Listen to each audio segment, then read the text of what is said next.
हमने सुना है लखनऊ में एक ऐसी जगह है जहाँ लोग ट्रैफिक में निकल जाते हैं बिना ये जाने कि वो जमीन कभी लाशों से घिरी हुई थी, और वो जगह है सिकंदर बाग।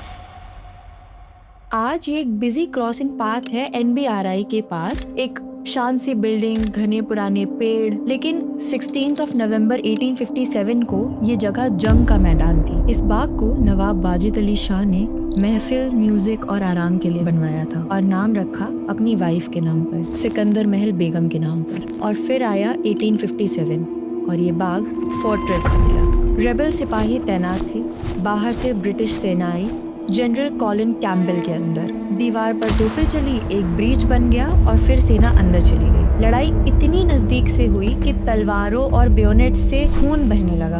ब्रिटिश रिकॉर्ड्स के अनुसार लगभग 2000 इंडियन फाइटर्स वहीं कोर्टयार्ड में मारे गए। कुछ रिकॉर्ड्स 2200 या 2300 तक के नंबर्स भी बताते हैं। सोचिए, एक दिन में एक ही जगह पर इतनी मौतें। कहते हैं कि लाशें इतनी ज्यादा थी कि बॉडीज को हाथियों की मदद से हटाया गया। ब्रिटिश फाइटर्स को दफना दिया गया, लेकिन इंडियन फाइटर्स की बॉडीज जो थी उन्हें धूप और बारिश में वहीं सड़ने ही छोड़ दिया गया, हफ्तों, महीनों के लिए। 1858 में फोटोग्राफर फिलिस बेटो ने एक फोटोग्राफ ली, interior of Sikandar Bagh after मसर।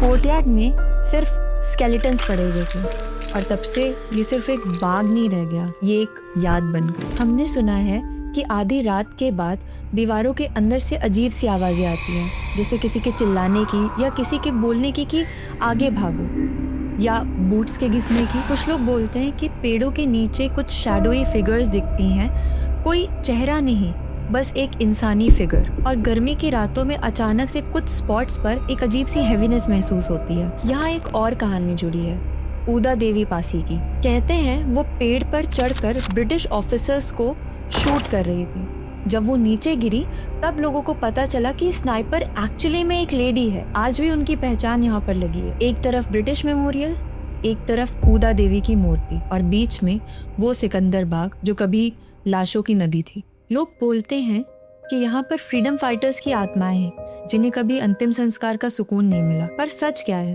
हो सकता है ये सिर्फ हिस्ट्री का वेट हो या सिर्फ एक इमेजिनेशन। पर एक बात सच है, जब रात को दीवार के उस पार अंधेरा घना हो जाता है तब कोई भी वहाँ रुकना नहीं चाहता। और सवाल बस इतना है, जहाँ एक दिन में हजारों मौतें हुई, क्या वो जमीन कभी खाली हो पाएगी?